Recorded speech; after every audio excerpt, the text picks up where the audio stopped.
this is working. It's the first time I'm actually using Riverside's mobile app on the phone.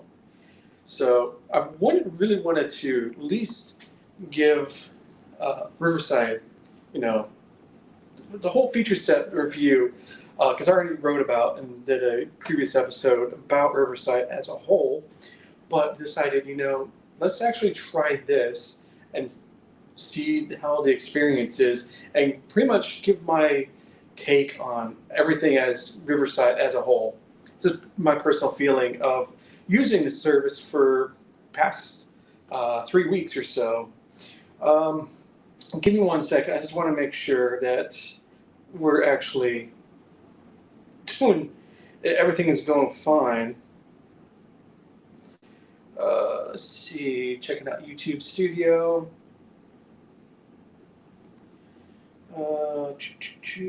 Live.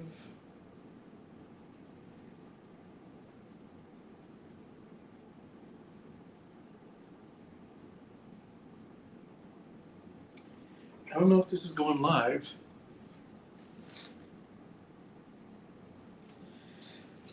The only thing I can say right now is that I'm not really, you know, happy that I can't get chat interaction. I don't even know how to do that. It's not coming up for me.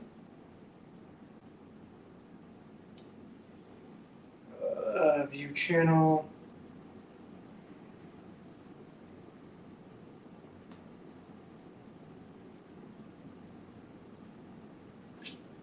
I guess it's not even live.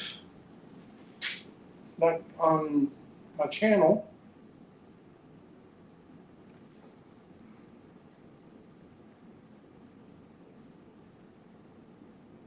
I hope you can hear me.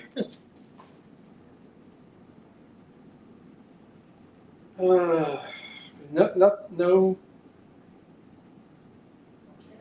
Oh, I'm in. I am. Um, I hope you can hear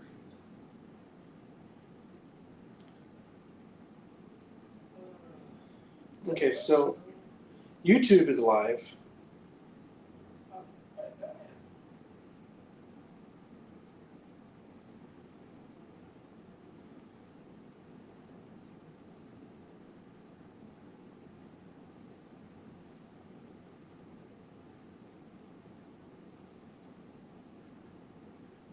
Give myself a little.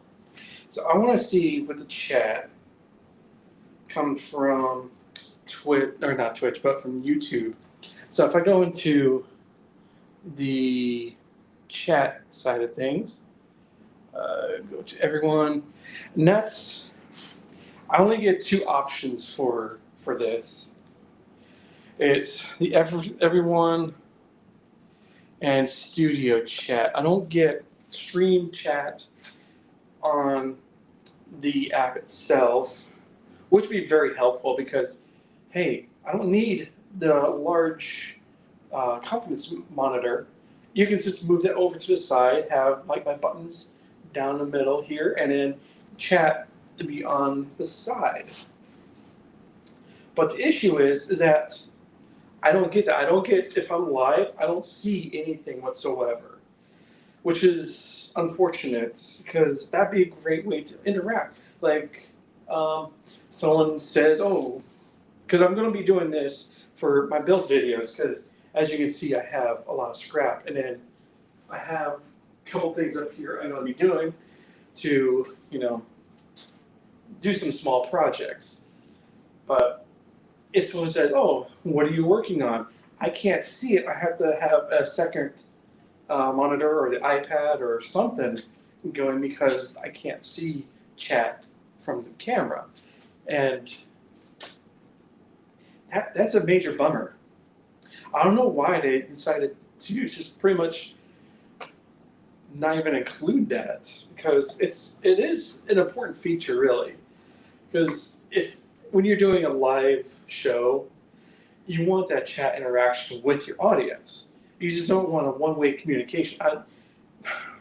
this one, this is going to be hard for me to do because I won't have anybody to bounce off of because chat is a very like interactive element to a live stream.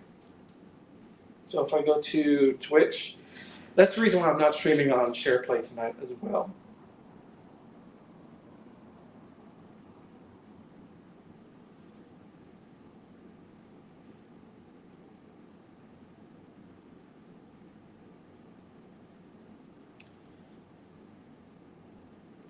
Okay, so what I would have to do in this case, I have Twitch up, and that's pretty much what I'm going to have to do is basically have each service as a platform so I can view chat. It sucks that I can't, because I would like it like right here. Be perfect to have chat showing up for me to see on my phone to, hey, this is the chat. But yeah, that is a major flaw, from my opinion, because like I said, live chat is a thesis for a live stream. But anyways, let's actually continue on with the live stream, shall we? So yes, as you can see, I'm in the garage, the workshop. Um, Nothing really has changed. I did, for this, I would have to move the car out of the way so I can have room to move around and have the camera set up and be like a good angle instead of up on top of the car or some weird angle or something like that. So that's what I'm having to do. I wanted to do this as kind of like a test to see how easy it is to use Riverside's mobile app. Um, the usability is actually good. I have to give them that. It is good for the fact that you can easily get started. And the problem is, like I said, with the chat missing, um, it's clunky in a way that I can't really change. I would have to go on a second device, change the stream title on Twitch and YouTube and SharePlay if I decided to have that on there. But unfortunately, that's not the case. And I'm just going to set this up here so I don't have to carry it the whole time. So yeah, it is pretty simple to get started. Go into the studio, hit the start button, and start live. Or if you're recording, you can do that as well. My thoughts for the past 3 weeks is been kind of rocky with Riverside.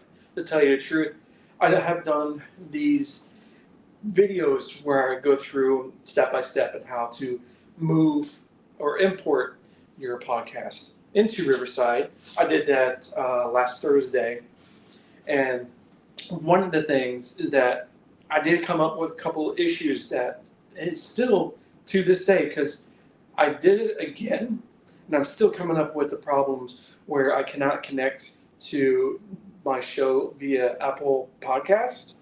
The error message says something like it couldn't connect, or the URL is not associated with my show, which I'm sorry, what? Um, with the YouTube side of things, I only tried the two. I tried Apple Podcast and a YouTube. So with YouTube, you go in, you pick which channel or the account for the YouTube that you want to connect to. So when you do that, and it goes through, ask you for all the permissions and stuff like that, and then a little window pop up, which is great because it gives you the option to select a playlist. So in my case, I do have a playlist that is dedicated to the podcast because it's set up that way in YouTube. So I select the Maker Dad podcast and try to connect to it. An error comes up. Unable to do it, unable to change the playlist at this time. I contacted support, so I did do that. I still have not heard anything back from them. This sounds like an easy fix. I don't know what the problem is. I don't know, is it because how I might have screwed something up, which, is probably a very big reason for this happening, because I've been moving your RSS feed from rss.com to Riverside, back to RSS, then back to Riverside. Then I went to Transistor and went from Transistor back to Riverside. That, I don't know if that causing an issue, but I hope not. If it is, that is my own fault. I take ownership for it. That's okay. And hopefully it gets taken care of.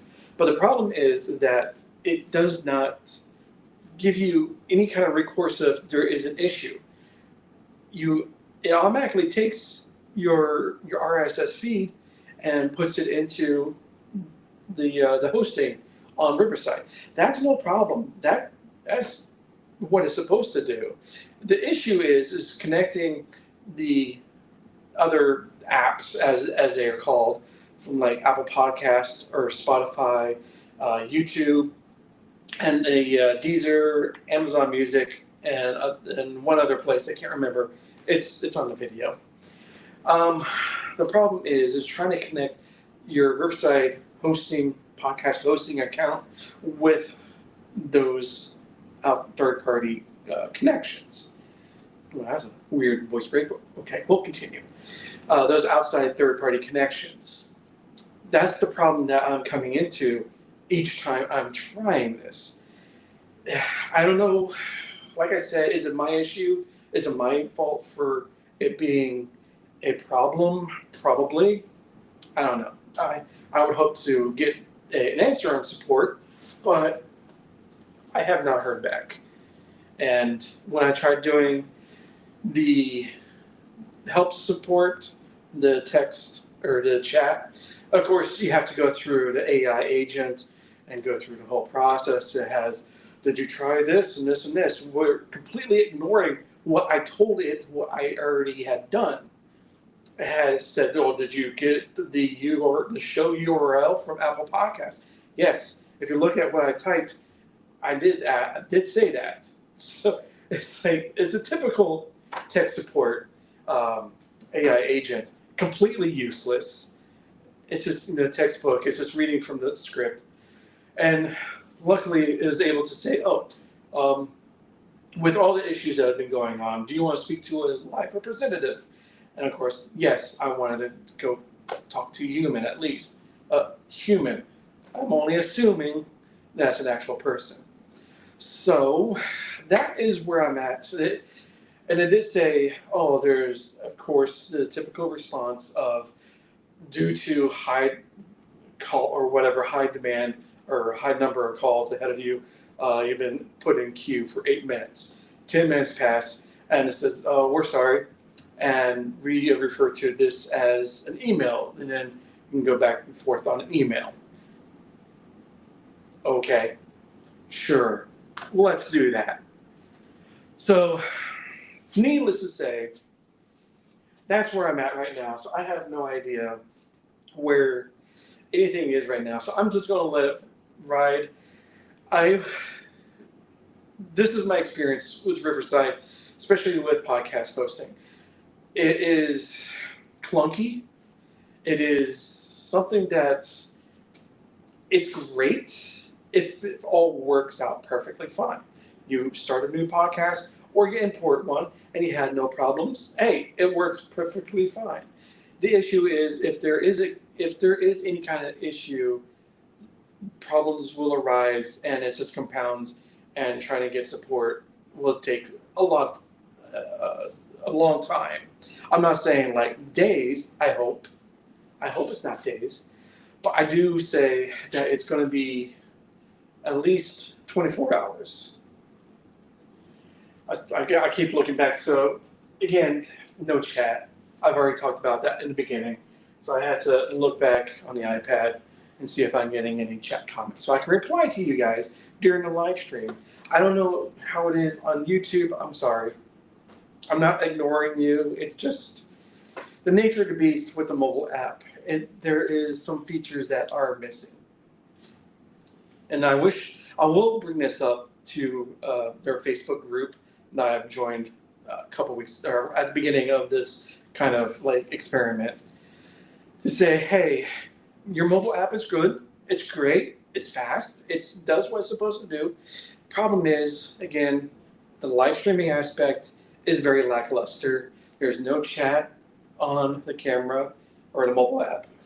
I did try, even before I started the live stream, I tried going on as producer mode, thinking, oh, well, it's not going to be using the camera or the microphone, and as a producer, right? So as you're producing a show, you should have aspects or access to not only the guest, the host, but also the chat as well. You have access to chat, but it's only for for guests and hosts and anyone who's like a call-in or whatnot, not the chat from Twitch, YouTube, or wherever you're streaming to. So, that's a major flaw in my book. Overall, with this is not a episode of the Maker Dad podcast that's going to be completely full of gripes and complaints. I do say that there are some good things. The recording aspect is really good for the couple times or the past couple weeks that I've been using this. I haven't had any issues, and it's been actually really good recording and doing live streaming at the desktop. Putting away for the mobile side of things, that is completely different subject for another time, but I guess it's also during this time as well. Other aspects of the service, I do wish that they would integrate with other browsers, because you can only use Google Chrome or Microsoft Edge to access your dashboard at all. So if you try to do it like I am on Safari, it's not going to go. It'll come up with a message, hey, the best possible way to access is through Chrome and use that browser because you're a dummy while you're using a different browser. That kind of aspect of elitism, as it were. I know Google Chrome is the majority of the browser usage in the internet, but still, there are other people that want to use another Safari browser or maybe Firefox. Use your dev time to make compatibility with that. Moving on, there is some more good parts about it. The text-based editing is actually really good. I've been using that for creating the past 2 episodes, and episodes are dialed in on the Maker Dad Tech YouTube channel. It's really good. It does what it's supposed to do. I have no qualms. I do wish I have spoken to this about this to them before. If you want to select a particular moment in your video, you would have to actually highlight in the text section of what you want to either cut or create a new clip from. You can't select in the timeline. It's not possible there. I do wish that they would improve that, but time will tell if they will ever get around to it. So, with that out of the way, other things, the AI part of Riverside, I can see the bones of what could possibly be a good part about it is creating the edits. It's a good start for creating edits. I would still say if you want to solely rely on that, definitely check out the edit that it made and go in yourself and continue to make your own personal edits to what it did. It's a good first draft. That's what I would come out from this. The creating of other stuff, like a blog post, or hey, give me a list of titles that are under 50 characters. I did post in the blog post my experience with that. I did ask it to, at first I said, give me a listing of potential YouTube video ideas for this particular video. And it did. It gave me some ideas and some listings. Then I asked it to 50 characters or less. It did not do that. I did that 2 or 3 times, and could not, for some odd reason, fathom that somebody would want a title less than 50 characters. Who knew? I don't know. Who asked for that, right? So I do have to say the AI portion is, in my personal opinion, lackluster on that aspect. Same thing for thumbnail creation. Thumbnail creation is completely up to you. I'll leave the AI debate on the table for discussions in the comments down below of this episode, or within our community.themakerdad.com. That'd be a great place if you want to actually talk more about AI part of Riverside. But getting back to the thumbnail creation, it did an okay job. It is the thumbnails produced by the AI are very AI, not aware, but you can definitely tell it is made by AI. And the problem is that Google and YouTube, they're wanting their focus of you creating your videos to focus more on the algorithm of getting the attention from the audience, the algorithm, and by that it means the titles, the thumbnails is mostly they want you to use AI and create these particular items to try to get as many eyeballs onto your video as fast, as quickly as possible. In my case, I am tired of all of this AI slopness of you have to do this, this, and this. Unless if you don't do these things, you're not going to make it as a YouTuber. Your channel is dead to the world.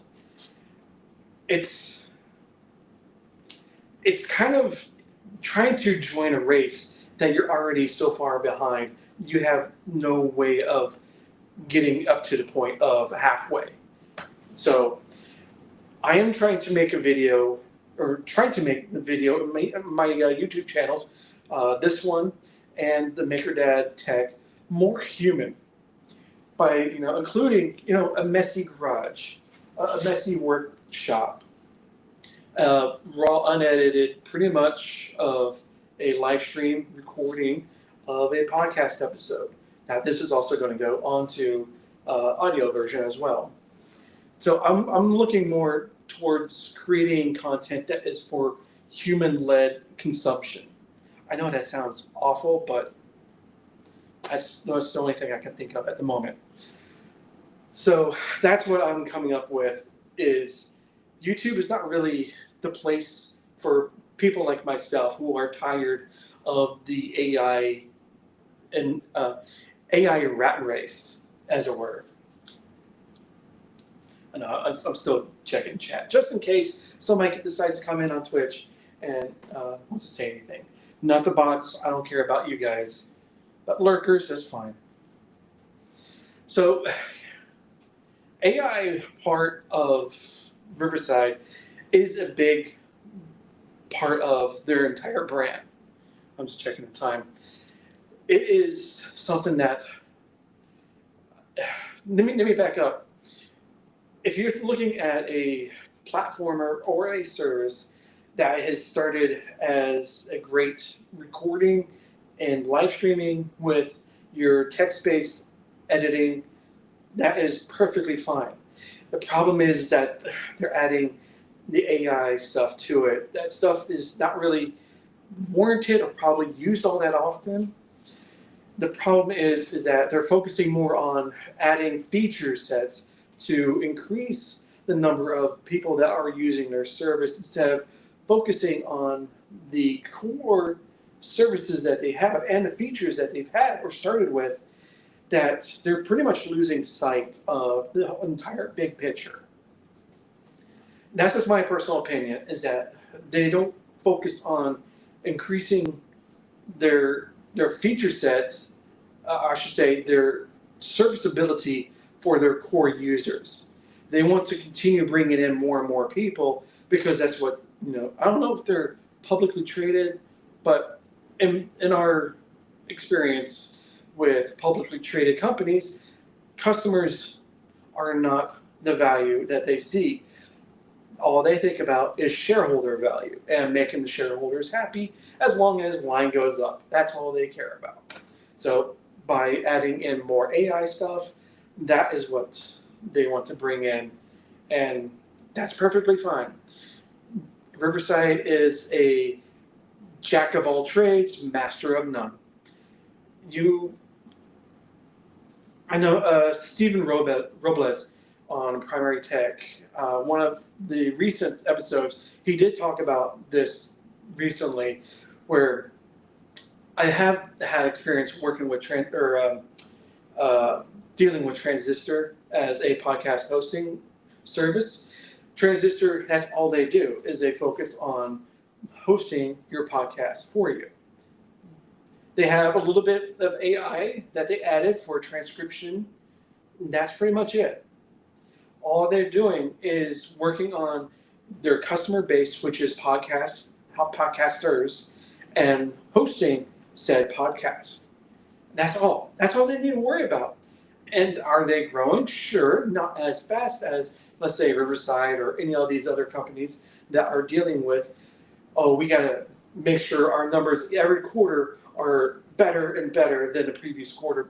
It's a never-ending cycle that is ultimately going to turn into an absolute crap show. That's just my opinion.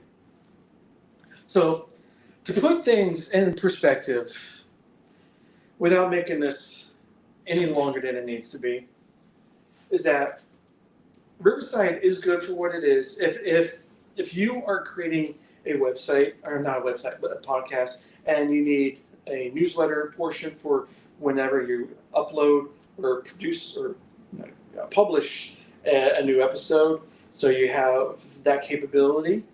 You want podcast hosting, and of course the live stream and recording options, along with the text-based editing, which are pretty good. Riverside is for you. For myself, I am going to go through and seeing how this little debacle with the hosting is going to pan out. If it doesn't resolve itself in the next couple of days, or by, let's say, the end of the week, I'm just going to go and say, you know what?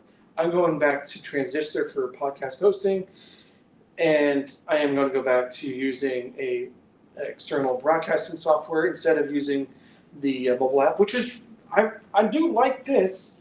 I don't like the lack of chat. It's you can't have it all, it seems like. So if you've had experience with using Riverside, definitely let me know.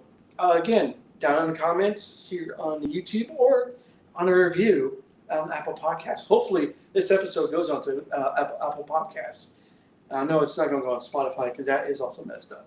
But you can also join community.themakerdad.com. That'd be a great place for you to come by and get things started to be part of the community here at The Maker Dad. But for myself, I'm Josh, and I hope you had a good time. And if not, definitely let me know so we can try to improve stuff.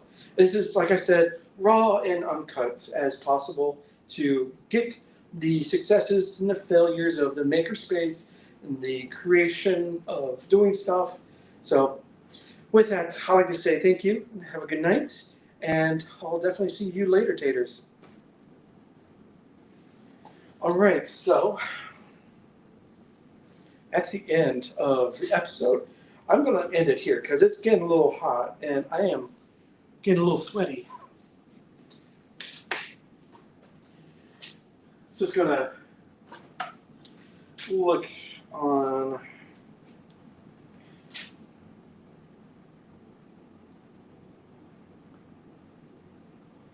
Okay, no chat, that's fine. But anyways,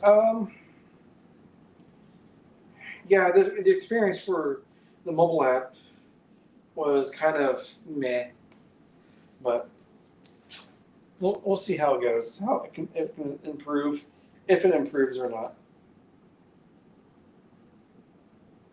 I'll shut that down. All right, so if you're joining me on the live stream, I'm sorry if I didn't get to your chat messages. It's the software. But anyways, have a good night, and I'll see you guys later. All right, bye now. In the live now.